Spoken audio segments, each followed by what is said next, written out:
All right, welcome everybody to this episode of Prodigy's Simply Fit podcast. Today I am joined by the one and only Dave Vieler. If you are a Cal Poly football fan, you know Dave from his days back at Cal Poly. But Dave's been a member of ours off and on for a little bit of time, but most recently for about 6 months. Dave actually, along with a group of dads, was actually started our adult program years ago. So we used to have sled Fridays and things like that. So Dave and I go way back. Anyway, I wanted to bring Dave on to kind of just talk about his journey being an ex-athlete, being a busy dad. He's got 5 kids at home. So just being a busy dad, being a working professional, kind of how he's dealt with and kind of his fitness and things like that. So I wanted to bring him on, talk about his journey, and then hopefully he'll be able to give you guys some tips and tricks that he's used to kind of be consistent. So Dave, if you don't mind, kind of talking a little bit about your journey. Like I said, you grew up an athlete, played collegiate football, things like that, but talk a little bit about that fitness journey for me, if you don't mind. Well, first of all, thank you for having me, Andrew, and thanks for the Glory Days shout out, because it always is good to, I'm a much bigger legend than my own mind nowadays than actually was, but as you know from our workouts, I tend to talk about it a lot. But so grew up very active, always three, four sports, living my life through college that way. And then, as a football player, abruptly it ends, right? Unless you go with the NFL. And even then, there's some point where it ends. And for me, that was the point where I was like, hey, I've worked out my whole life to running and lifting and doing all these things. And it was time for me to take a break. And that's what I did. So in my mid-20s, I just kind of said, I'm just, drink beer and play golf. And I did that for a number of years, and it resulted in your classic dad bod. And so, I could drive the ball 300 yards and, quick enough to be socially lubricated at the end of that round. Right. But that was it. And about, gosh, was it 10 years ago, Andrew? Like that probably about 10 years ago. Yeah. Yeah. So it was a group of dads who had kind of fallen in the same thing where we, glory days a lot about what we had accomplished prior, but really didn't, you weren't doing anything about it now. And so we started that super early in the morning, which I don't like early mornings, but we did it anyway. We committed and we went, I think it was a better part of the year for me. I know those guys went on, life got in the way a little bit for me. And that's actually part of the story is that, you kind of let life get in the way at some points. And, you have to prioritize you. You have to prioritize your health and your mental and physical fitness. And unfortunately for me, that got, personified 2 years ago. I had been, letting myself go physically, and not on purpose, just, again, life gets in the way. I have 5 kids and I had a demanding job and all of these stressors and all of these things and all of basically these excuses. And, you have that train wreck coming. You have the fact that I was like super stressed at work, and I had to present in front of 700 people and, our new business plan and all these things. And again, all these stressors. And then you mix it with a very rare bacteria called Legionella, which causes Legionnaire's disease. And that was the perfect recipe to put me in the cardiovascular ICU for a month down at Stanford. Yeah. And that was a wake-up call. Being completely incapacitated in a medically induced coma, spending a month, unaware of what was going on, and then waking up to the aftermath of all that was mentally and emotionally just devastating, physically devastating. I lost 40 pounds, mostly of muscle, a lot of fat too, but it was, I was just a shell of my former being. And that hurt. My body hurt. It physically hurt. So as coming out of that, as of waking up and really having that sense and realization that hey, our time here is limited. You got to make what's due, and you got to take care of the body that's going to take you through that. I started really, making a lot of changes, both personally and physically. One, work was work, and trying to really keep it at that. And I know it's your livelihood. I know it's the, what puts the food on the table, but you can't become your job, you can't become your work, and those stresses will eat you up. And I'm a Silicon Valley executive. I get it. I totally understand. But it was, when do I get to put myself first, and my health first? And again, you get slapped upside the head. I don't know. I say it was kind of my wake up call from God. I mean, whatever your belief system is, but it's something in the universe was telling me that what I was doing wasn't right. Right. The disease I had is something that 99.9% of the people in the world have a little cold flu-like symptoms, and they get over. Actually, the pathology of it's very much like COVID, pneumonia and things like that. But what happened is my body was so, my immune system, not sleeping enough, being overweight, being, just stressed and tired. It was this convergence of all those things. And it ended in an almost tragic, sense. Luckily, through the grace of God and my wife and the support system in Pleasanton, it really helped me get motivated and make those changes. And in making those changes, one of it was my fitness. You don't see a whole lot of really fit middle-aged men that are having heart attacks or falling, prey to whatever illness they may be. And I wasn't in that shape. So after about 16 weeks of really intense physical therapy, I set out on this journey, like, I'm going to get better. I'm going to start running again. I'm going to start doing this. And you have all these grand plans and hopes, because I was an athlete. I didn't know what to do. And I had a membership to a gym, and I'll use it. But there was not structure. There was not accountability. There was to yourself, which you would think after a near-death experience, that would be like, whoa, that's it. Well, I found myself going to the gym a lot, but sitting in the hot tub, or, maybe I'll go, run some basketball but there was no plan, no goals. It was just very much sort of like, yeah, okay, I'm here. Right. Then COVID hit. And once COVID hit, it was a bit of a wake up call. My I had kids come home from college. They were, they're athletes. So in college, so they wanted to work out. We didn't have access to gym. Actually, Andrew, and he shut down, actually loaned us some weights, which was spectacular till we could procure our own. And but watching those guys get back into it, I'm like, wow, you know what? They're on a program. They're consistent. And that was the big piece for me, is, again, prioritizing my schedule, prioritizing my health and my fitness in that bigger picture, and committing to something and being consistent, right? And that's something that you, Andrew, has helped me a lot with. Again, that direction, but that accountability, that personal accountability. And then with Prodigy, I found that, like, hey, it's for me, every day, like, I'm motivated to go. I do that small group, Monday, Wednesday, Friday at noon. That's like my spot. And Yeah. everyone else come and join, because I love company. But at the end of the day, that's my time, and I've blocked it out on my calendars. I've blocked it out with my family. I think in the last 6 months, I've maybe missed 3 workouts, and I as you know, I'll come in on Saturday mornings early and try to make those up. Right. Yeah, no. And I think, I took a bunch of notes down.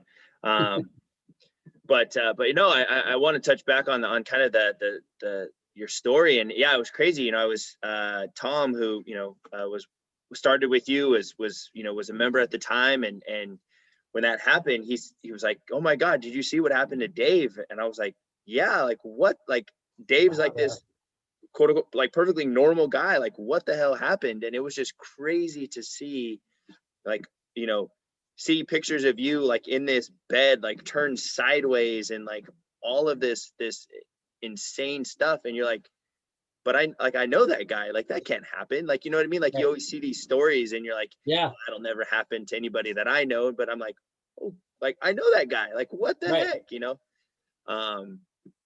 So, but yeah, it was crazy to see. It was surreal for a lot of people, and a lot of people have come up to me, and again, it was, I coached 2 youth basketball games the day before I went to the hospital. I mean, I had 100 and some odd fever, but I was that guy. I'm going to do it. I got it. I'm stronger. And it's very humbling to be knocked down, and to again, take that and try to, it's very easy to go right back into the same pattern. Right. But I really took that as a moment to take that in and try to change, physically and emotionally to really prioritize oneself, because you only get one shot at this. And I came about as close as you possibly can get. I mean, save for this life-saving machine. It's called ECMO, which, if you guys don't know, they basically put a garden hose in your jugular. You can see the scar there. They put a garden hose in your femoral vein, and they basically pump your blood out, oxygenate it, and pump it back in. And it's meant to be kind of a stopgap for surgeries and stuff used for hours. I was on it for 17 days.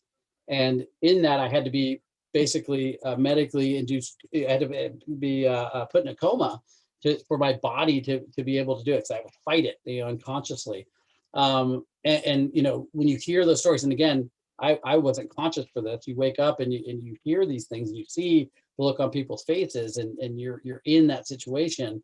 You're like, whoa, how did I get here? Right. And so there is that soul searching moment of, what could I have done different? How could I have done different? And, then you have to make a choice, right? That, it's that hard choice of, do I make the change? Do I affect that change? Do I do the hard thing? You sent out a great email the other day about choosing your hard, right?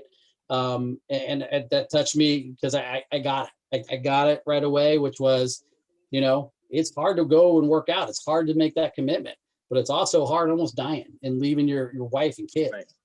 Right. So, yeah, no, absolutely. And touching on another point you had said earlier was about like the idea of, you don't see quote unquote like healthy people with, having heart attacks and things like that. But the other thing I think people don't realize is that it's not often just like a freak thing. Like, it wasn't just an kind of like an acute thing that happened to you, right? It was just the accumulation of stress from life and from you not, sleeping and doing all this other stuff that led to that, right? And so I think that for people, people don't just have a heart attack, right? Like it's that accumulation of them not taking care of their bodies over and over and over again. And like it's to that point of, and I'll bring it back to you, right? You were the one who gave me the idea to write, the email about choose your hard, and the idea of, I mean, working out is hard, right? Eating right, the quote unquote healthy food is hard. Drinking a lot of water is hard, but so is diabetes and being out of shape and not being able to play with your kids, or like, I know growing, when your kids were smaller, right? You were coaching all their sports teams, right? Like, I'm sure for a dad, and I've got Aubrey and whatnot, and I hope to be able to coach her one day. Like, I'm sure it would be hard for me to look and go, I wish I could, but I can't, right? I'm not physically fit to do it, right? Mentally, that's got to be hard, right? So it's like you choose your hard, like you figure out which one's going to be best for you, So and then you talk about, kind of having that structure and that accountability, and that you had a gym membership, which, I think we see a lot of people who are, and I talk to a lot of people and like, like I've got a, gym membership to 24-hour fitness or fitness 19 or wherever. But then it's like, oh, great. But then I just go like walk on the treadmill, or I go sit in the sauna, or I go do whatever. What do I do? Like, right. What do I do? Like, they have this like, okay, great. Like, getting that membership is step one, but now it's like, what's the plan? What's that, so, and I think a lot of people need that extra accountability and guidance and support. I think you hit it right on the head, right? I mean, it's great, to have a gym membership or but to use it is the other thing, and to use it effectively and efficiently. And most people, I mean, heck, I was a college athlete. I mean, I was a biology degree. I have anatomy physiology concentration. I know about exercise and diet and work and how to do it and what to do and structure. And I have years of old workout books of like stuff I could take. And even then it was like, I'd go in and go, okay, I can do some bench press, or, hey, I'll do some squats, or hey, I'll go, do some lunges, but it's hodgepodge. And even when you're like, okay, I'm going to write down 6 or 7 things, it's getting there, it's motivating, staying motivated. and again, at the end of the day, I think this is universal, is that accountability. Now, there's those rare breed, there's that 1% that are like, hey, I'm accountable to myself. I'm self-motivated. This is how it's going to happen, right? And they can do it. But for the other 99% of us, man, it's you need to have a crutch. You need to have that extra. You need to have someone to tap you on the head and just be like, hey, you didn't show up today. What are you doing? Are you okay? And it's one of the things I love about, and I love this back 10 years ago, Andrew, is that you become very invested in the folks that are in the gym, their stories, and you listen to a lot of them from me, but like that personal touch it's so great, so motivating. It's such again, setting that accountability. I don't think there's ever once you've been like, hey, you didn't show up, right? So it's not a guilt thing, but I know that I'm accountable to myself and accountable to what we've kind of agreed to, like, hey, you're going to work out 3 days a week, and this is what we're going to do, and here's your workout. And that's another nice part. Here's your sets. Here's what you're doing. Here's how you do it. Right? I'm gonna make sure your form's great so you don't get hurt. And boom, and it's go and knock it out. And I don't want to be in the gym for 3 hours a day. Sorry, Andrew. I know that you live there, but to have something focused and in and out in 45 minutes to an hour, it's like, and then you walk out and you feel good. You're like, man, my arms are getting bigger and my abs are getting stronger. I mean, those are kind of things that are invaluable. Yeah, for sure. And yeah, speaking of stories, if you guys want to be entertained, come to the noon session. You'll Dave's always got stories. We'll probably have to save it for another podcast, but Dave's got some pretty crazy stories from when he was in his coma, all the the hallucinations that, oh my gosh, like we've got some stories for sure. I am a storyteller, as you know, Andrew, and you want to be entertained, come to today. We had a whole session on blockchain, so it's varied. It can go from new technologies to what did you do to get warmed up for your athletic events when you were in college or in high school, or right. I mean it's a range, and but it's always kind of comes back to, again, that sense of belonging, that sense of community, and that sense of like, hey, I'm here, I'm going to share, and you don't have to, but I tend to share and overshare maybe, but it's great, and then you feel like open and free to that. And then Andrew, you're awesome, because there's no really judgment, even when I'm over talking and over by 5-10 minutes, and you're like, no, you're good. Man, let's talk and more reps. right. But ultimately, like, you're right to that point. Like, I want to, where our goal is to create an environment where you feel, right. It's kind of cliche, kind of funny to say, but it's like that trust tree, right? Like it's a place where you feel comfortable to just kind of let loose and just be yourself, and not feel like you have to fit a certain mold or a shape. And ultimately, you can just be who you are. And so, well, I love that. And just before you jump on that, I love that, I'm next to soccer moms that are just starting out, and I'm next to, literally, they were former college athletes or even current athletes that are there. And there's no, that whole stigma of the gym and I'm going to be the guy, it's, hey, come as you are, do what you can, you're competing against yourself. There's no, there's nothing looking around. And I love that feeling where it's more of, again, it's like, hey, if that was my garage and we have the neighbors over kind of thing, we're all working out, we're all doing the thing. And I love that. That's a great part about Prodigy and what you bring, Andrew. Yeah, no, absolutely. I appreciate that. So for Dave now, where you are in your life now, like what is continuing to keep you going? Like, what is motivating you? What is that ultimate vision for you with your fitness and health? Like what keeps you showing up every Monday, Wednesday, Friday, at noon, and working out? Yeah. So, with that journey we talked about earlier with my illness, and coming back and finding something that was something that one I could commit to and do and maintain. So one is that personal accountability, but two is also, I guess, my motivation, obviously, I think, is my kids and my family and wanting to be there. Right. Again, it's hard to work out, but it's hard to be dead. Choose your heart. Right. So you gotta do that. And that's a huge motivation factor. My health, and then feeling myself getting stronger. You're doing 16 weeks of physical therapy, 3 days a week, 4 days a week. was hard.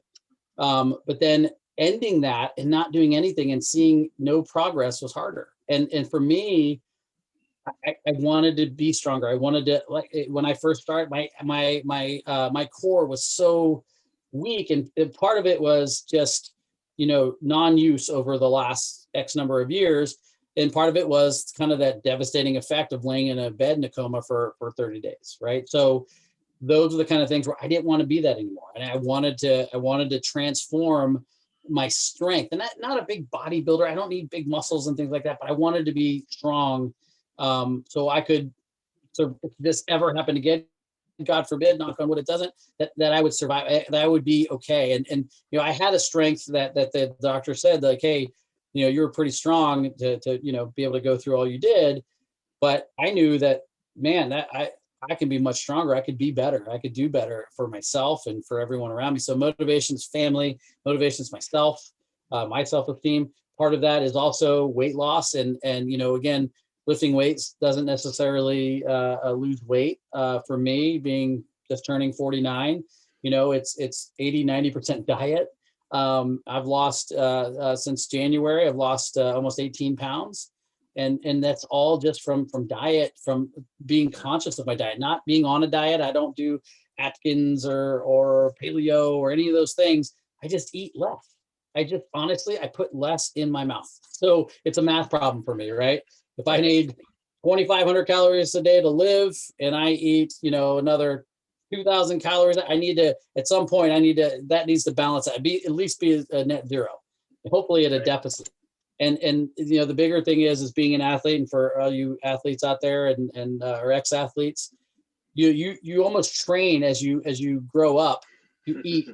And my boys do this, right? My son's a swimmer at Duke, and he eats ridiculous amounts of food. And I kind of subconsciously am very jealous. I'm like, man, right. I want to eat that, but I know I can't anymore. And so, I got to a point where my little trick for myself is super simple, which was eat half of what you think you should eat. Like I take a full portion and then I go, I'll eat half. And then and literally either wrap up the other half or give it to someone else in the family and just go, that's what I'm going to eat. And that's been my trick. Be consistent in working out. I can't, I found out I had some knee issues that doesn't allow me to run. So the cardio I can do is very limited in that. It's not cardio. It's not going and running 5 miles around the park. I mean, that's always good for you and things like that, but I can't do that anymore. So guess what? Let's do the simple little trick. Eat less. There you go. Yeah. Right. Absolutely. No. And to that point, I remember back in a couple years ago in the Olympics with Michael Phelps, right? When he first started getting real big, they would kind of document his diet. And I'm sure like every guy was like super jealous to see like he's eating like 10,000 plus calories a day and drinking energy drinks and this and that. And you're like, oh, well, dang, like I wish I could, do that. So it's been that way for years. They always talk about the Olympic Village, right? And how they have like a McDonald's on site. I'm like, wait, these athletes are digging McDonald's. It's like, yeah, but they're burning like a zillion calories a day, when you're running and swimming and doing all these things. So yeah, again, but you get that mindset and you almost, I know that, I mean, again, I have a degree in bio, so I get like the biological mechanisms of this, but you almost get, it's in your head where you're like, I need to eat this much. Well, this is how much I used to eat. Right. And but it's, now it's different food choices, and it's honestly, it's portion control for me. And again, everyone's different, and I respect that. But, if you're asking for a tip or a trick, it's kind of like, put the fork down. So and guess what? Hey, I'm 18 pounds lighter in the last, 2.5 months for it. So yeah, absolutely. No, that's awesome. So kind of along that topic of tips and tricks, if there's a busy dad who's listening to this podcast right now, and he's like, I've been wanting to make myself a priority so that I'm a better example, role model for my kids, whatever it may be, my family. What maybe one or two tricks or tips would you have for that person about getting started, right? And kind of pursuing his fitness journey?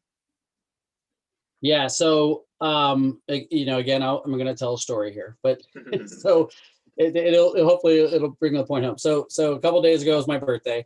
My wife asked me where I wanted to go for dinner or what I wanted to get for dinner.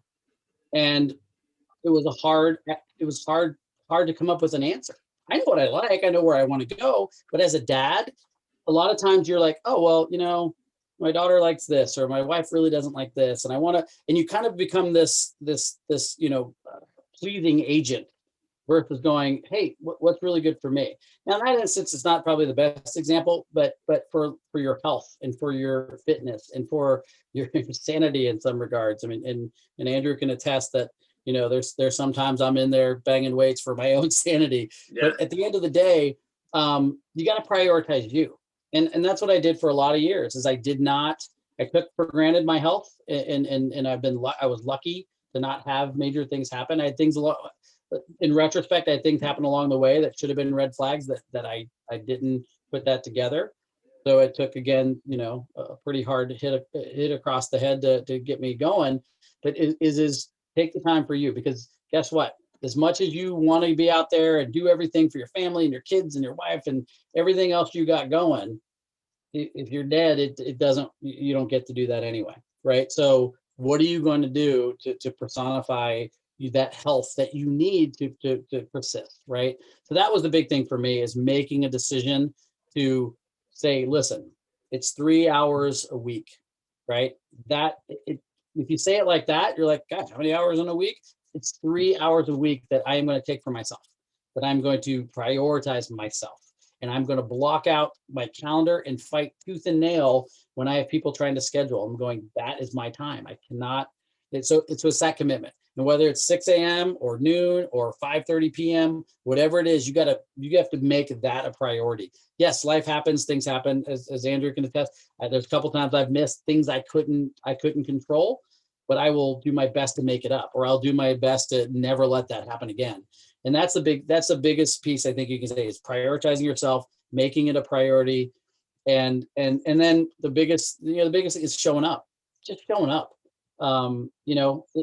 You're not going to show up and just kind of sit there ever. I mean, it's just not going to happen. You're going to show up, and you're going to, you're either going to bust your tail, or you're going to go through the motions to do it. But at least you're going to do something. You're going to get out there, and you're going to do it. But as I said, you got to prioritize yourself. You got to make you important. For all the people that you're important to, you have to do that for yourself.